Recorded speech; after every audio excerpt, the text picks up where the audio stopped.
বিশ্বনবী একবার আসরের নামাজের সেজদা লম্বা করে দিলেন। সাহাবারা বললেন, নবী নামাজের পরে ধরলেন অসুস্থ হয়ে গেলেন নাকি, অথবা কোরআনের আয়াত সেজদা অবস্থায় নাজিল হয়ে গেল নাকি? আসরের সেজদা তো এত লম্বা করতে কখনো দেখি নাই রে নবী।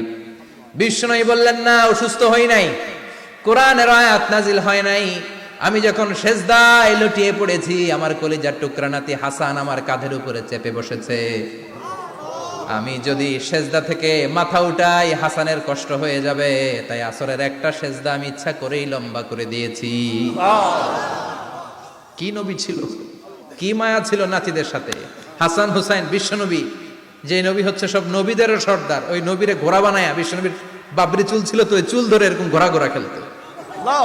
বিশ্বনবীর কাঁধে বসে বিশ্বনবীর বাবরি চুল টেনে টেনে কয়, এটা আমার ঘোড়া। হাসান হুসাইনের গায়ের এমন কোন জায়গা নাই যে জায়গায় বিশ্বনবী চুমা দেয় নাই। আর বলতেন, রাইহানা চাইনি ফিদ দুনিয়া, হাসান আর হুসাইন হলো আমার দুনিয়ার সুগন্ধি। সুবহানাল্লাহ। সাইয়্যিদা